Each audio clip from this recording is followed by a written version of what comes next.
আজকে স্ট্যান্ডার্ড 4 এর অঙ্ক নিয়ে আমরা আলোচনা করব। অনুশীলনী 14। একটু ভালো করে দেখবে, পাতা লিখে দিয়েছি 63 পাতা, 14 অনুশীলনী। একের অঙ্ক বলেছে নিচের ভগ্নাংশগুলির 3টে করে সমতুল্য ভগ্নাংশ গঠন করো। আর সমতুল্য মানে সমান, সমতুল্য মানে হচ্ছে সমান ভগ্নাংশ। যেমন 3/5, 3/5কে এর সমান করতে গেলে আমি কি করব? একে যদি 2 দিয়ে গুণ করি, একেও 2 দিয়ে গুণ করব, তাহলে কি পাবো? 3 × 2 = 6। ভালো করে শোনো, আবার 5কে 2 দিয়ে গুণ করলে 5 দিয়ে 10। তাহলে কি জানলাম? কোন ভগ্নাংশকে যদি লব আর হরকে যদি একই সংখ্যা দিয়ে ভাগ করি, তাহলে ভগ্নাংশে কিন্তু মানের পরিবর্তন হবে না, ভগ্নাংশটা একই থাকবে। যেমন ধরো এটা 6/10 হলো, একে যদি আমরা 2 দিয়ে ভাগ করি 3 পাবো, একে যদি 2 দিয়ে ভাগ করি 5 পাবো, আবার একে 2 দিয়ে গুণ করলে 6 হলো, একে 2 দিয়ে গুণ করলে 10 হলো। তাহলে কোন ভগ্নাংশকে লব আর হরকে একই সংখ্যা দিয়ে ভাগ করলে তার মানের পরিবর্তন হবে না, আবার একই সংখ্যা দিয়ে ভাগ করলে তার মানের পরিবর্তন হবে না।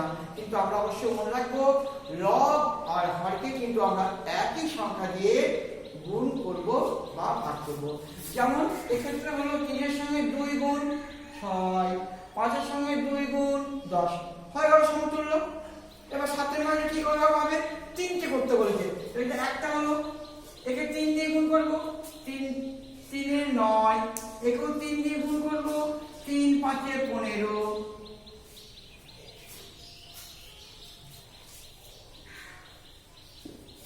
একে 4 দিয়ে গুণ করব, 4 3 এ 12, একে 4 দিয়ে গুণ করব, 4 5 এ 20। তাহলে কি হলো? 3টে সমতুল্য হলো, 12 এর 20 যা, 3 এর 5 তাই। কারণ একে যদি আমি 4 দিয়ে ভাগ করি 12 কে 3 পাবো, 3 চলে এলো। একে যদি 4 দিয়ে ভাগ করি 20 কে 5 পাবো, 5 চলে এলো। তাহলে এটা সমান এটা, এটা সমান এটা, এটা সমান এটা, 3টে ভগ্নাংশ সমতুল্য আমরা শিখে ফেললাম। তারপরে বলেছে দুইটা সঠিক সংখ্যা বসিয়ে শূন্যস্থান পূরণ করতে হবে। যেমন ধরো একটু শেখো, 2 এর ক কি বলেছে? 12 × 36 সমান,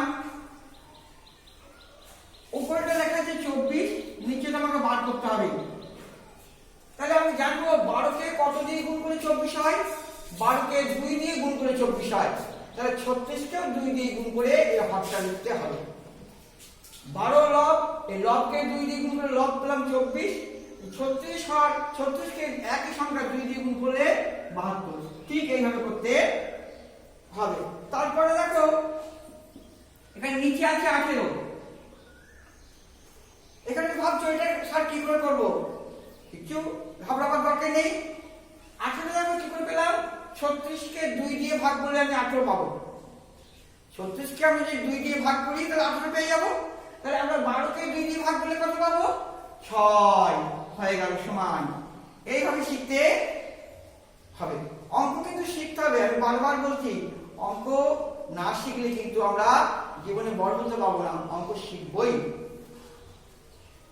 3টা বলেছে পরীক্ষা করে দেখো নিচে প্রদত্ত ভগ্নাংশ জোড়া সমতুল্য কিনা। সমতুল্য মানে আগে বলেছি সমান। তাহলে 3টা কি করব? 3 এর ক 5 এর 8 আর 15 এর 24, এই দুটো ভগ্নাংশ কি সমান? আমরা কি করে জানবো? দেখো এটা জানতে গেলে কি করতে হবে? প্রথমটার লব, দ্বিতীয়টার হর গুণ 5 × 24, দ্বিতীয়টার লব, প্রথমটার হর গুণ কত হলো? 5 × 24 120 হলো, 15 × 8 120। তাহলে দেখো এখানে লব 120, হরও 120 পেলাম। তাহলে আমরা জানবো এই প্রদত্ত ভগ্নাংশ জোড়া সমতুল্য, মানে 5 এর 8 যা 15 24টায় এই সাধারণ পদ্ধতি পাবে। 5 কে 3 দিয়ে গুণ করলে 15, 8 কে 3 দিয়ে গুণ করলে 24, তাহলে নিশ্চয় সমতুল্য বটে। আবার গয়েরটা কিন্তু সমতুল্য হবে না, ক্ষয়েরটা সমতুল্য। 2 কে 5 দিয়ে গুণ করে 10, 3 কে 5 দিয়ে গুণ করে 15। গটা কিন্তু হবে না। গটা দেখো, গয়েরটা মিলিয়ে দিচ্ছি।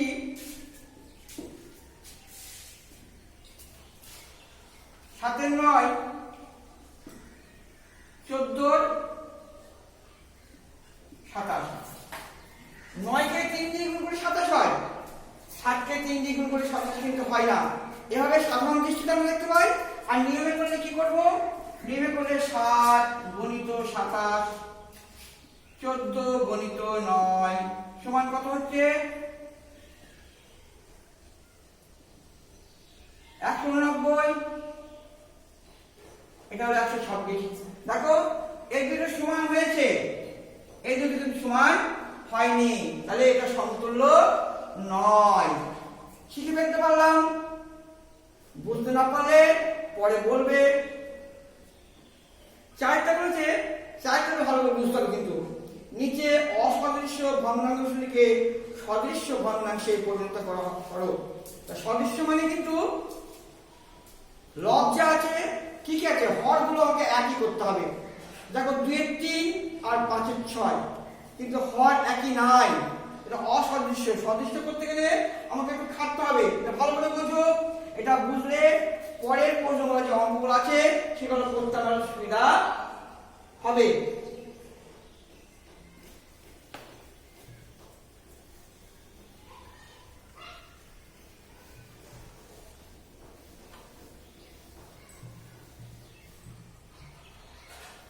চারের অঙ্ক কিন্তু ভালো করে বুঝবে,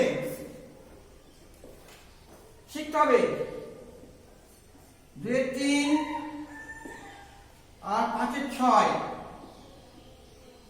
আগে আমরা লসাগু করে শিখেছি, এই হরগুলো লসাগু করতে হবে। 3 আর 6 এমন একটা সংখ্যা চাই মৌলিক, 3 দিয়ে যাবে, 3 1 কে 3, 3 দিয়ে 6, তাহলে 3 আর 2 গুণিত 6 হচ্ছে লসাগু। এখানে লসাগু লেখার দরকার নাই, লসাগু করে অঙ্কটা আমরা বের করব। পদ্ধতিটা লসাগুর মাধ্যমে হবে, কিন্তু লসাগু নয়। 6 হলো লসাগু। এবার নিয়ম হচ্ছে এই ভগ্নাংশটা লিখবে, গুণিত দেবে, গুণিত দেবে, সমান দেবে, সমান দেবে। এই লসাগুকে এই হর দিয়ে ভাগ, দেখে নাও। 6 ভাজিত 3, এই 3 কিন্তু এই 3টা, এই 3টা, এই 3, এই 3, এই 6, এই 6, যাতে বুঝতে অসুবিধা না হয়। তাহলে কত পাবো? 6 কে 3 দিয়ে ভাগ করে 2। এই 2 দিয়ে একেও গুণ করব, একেও গুণ করব। তাহলে 2 দিয়ে 4, 3 দিয়ে 6। এবার 5 এর 6 চলে এসো। একই জিনিস একই ভাবে হবে। এবার এই লসাগু 6, এই হর 3, এই হর 6, এক হলো। এই লসাগুটা আর এই হরটা দিয়ে ভাগ, এই হর আর এই হর এক হলো। এবার একে 1 দিয়ে গুণ, একেও 1 দিয়ে গুণ। 5 একে 5, 6 একে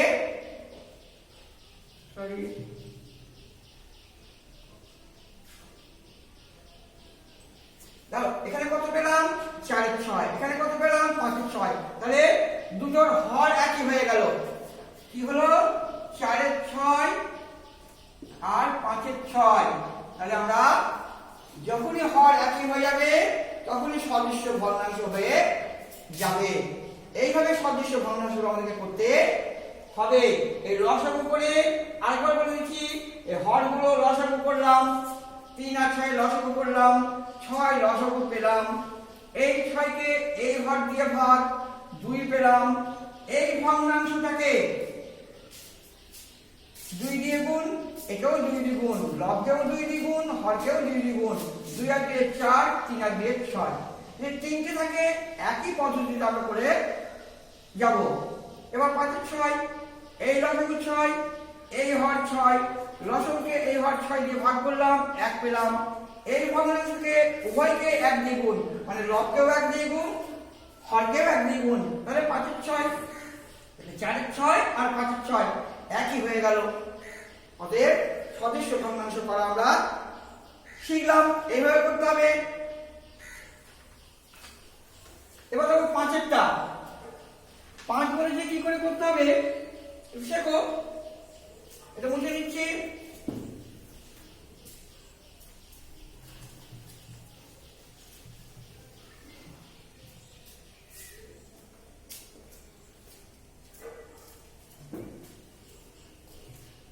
লঘিষ্ঠ, লঘিষ্ঠ মানে নিশ্চয়ই আমরা জানি ছোট করা।